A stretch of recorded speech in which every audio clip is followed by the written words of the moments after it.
And you were mentioning, I want to kind of dive into this a little bit. You're talking the difference between operating income as well as capital expenditures. And what I mean by that is you gave a really good example about leasing vehicles versus actually having them, actually owning them. I'd love for you to dive into that and obviously why that's so important to really maximize EBITDA.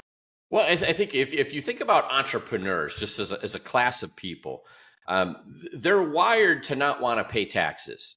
And so all of the focus when you're an entrepreneur is how many of my lifestyle expenses can I run through this business, and how do I maximize, call it, I want to build as big a company as possible.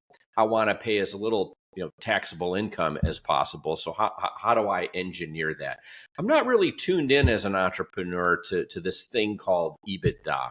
And yet when it's time to monetize our business or sell it, vast majority of the time, as a matter of fact, in my entire decades career working with private equity firms and building companies, I've bought 58 companies over the years. I think there's only one time I can point to where I could honestly say this company was not valued as a multiple of EBITDA. It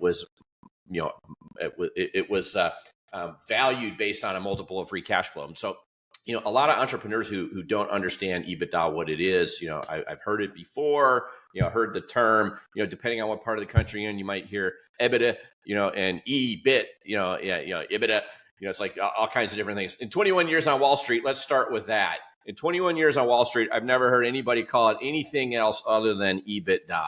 And so it's a 3-syllable word. But when you're selling a private company, it's probably the single area where buyers are going to think about, I'm looking at a business, it's got revenue, it's got a cost structure, it's got net profit, but net profit doesn't tell the story.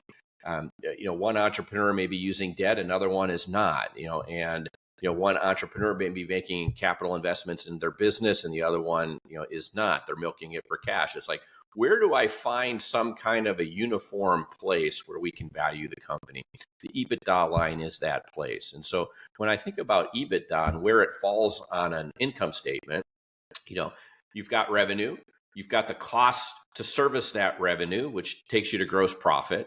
You then have SG&A expenses, and then just below there, you're going to find, the EBITDA line. And that's kind of the level playing field where the vast majority of private businesses are valued. And so it's important for people to understand what that line is. And then more importantly, in my books, I talk about how to maximize the EBITDA line. And so I use that example, of leasing vehicles versus buying vehicles. And, if I buy the vehicles, pay cash outright for them, it's a capital expenditure, it's below the EBITDA line. So it doesn't detract from the multiple where a buyer is going to value my business. Whereas if I had just standard leases and I was paying lease payments every month, those lease payments would be hitting, my operating expenses, and it would lower EBITDA. I remember one time I got into a company. The first thing I did, we had hundreds and hundreds of vehicles. First thing I did is I spent $8 million and I bought out all the leases.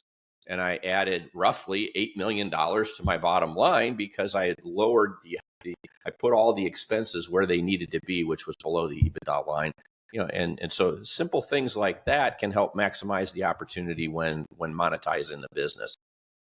Well, see, one of the reasons why I thought was so incredible is because I've known some individuals where they've sold their business and they've got maybe a 2x multiple when they were, exiting. And I've had some where they came from a different industry and they had a 22x, right? Drastic, maybe the same thing, maybe the same revenue, maybe the same top line, maybe the same EBITDA, whatever. But the thing is there are certain things that you could do that would optimize your multiple exit.